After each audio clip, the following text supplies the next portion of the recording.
Come and join me for a few minutes. I love this garden. Every year I made jam from the mulberry tree and pickled the olives. Oh, I am Margaret Campbell, by the way. This is my island. Your children call me Aunt Jimmy.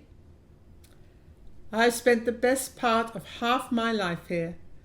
At first we used to move up and down from Elwood, but we were here all the time in the war. I've had such a happy life, which all happened by chance. I was a nurse, you know. I trained at the Royal Children's and later qualified in midwifery. I was diagnosed with a disease, Paget's disease, which affects your bones. I am now quite bent over. I decided I should not marry and have children, as it can be hereditary. I went back to the Royal Children's and nursed a young man who had been injured in a sporting accident.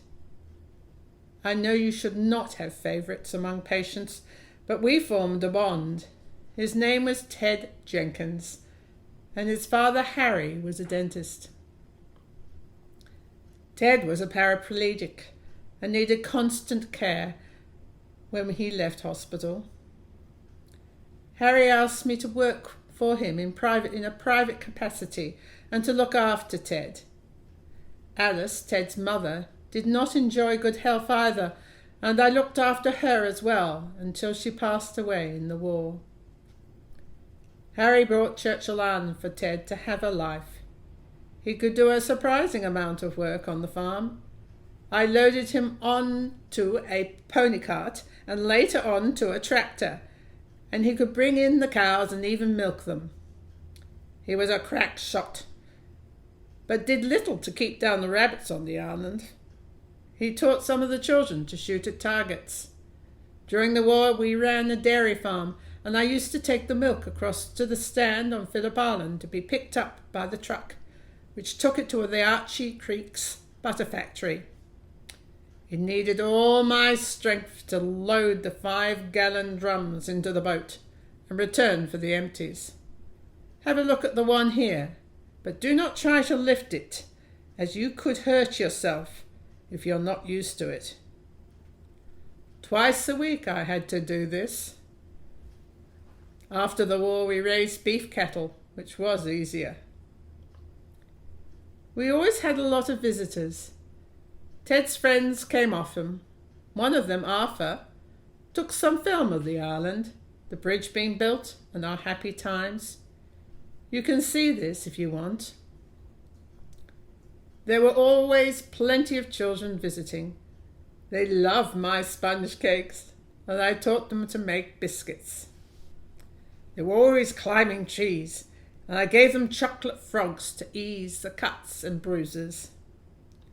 We are Geelong, the greatest team of all. We are Geelong, we're always on the ball. You know, I have always barracked for Geelong, and I amazed the children when matches were broadcast on the radio. I'd shout out, "Come on, cats!" and "Cheer on your boat!" This amused the young ones, and I had to explain that it meant trying to slow the opposition down. When Harry died, he left me the island.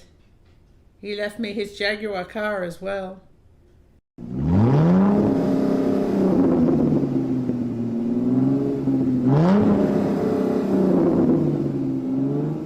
But it was so powerful, I dare not let anyone else drive it. Even with Eve and Ern Garrett living here, the island is becoming too much for me to manage.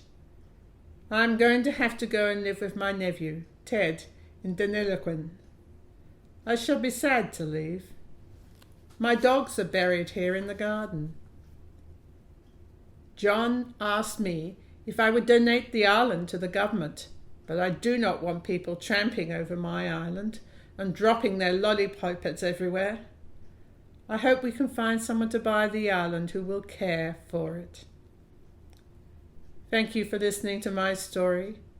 If you see any lolly wrappers, please pick them up and put them in the bin.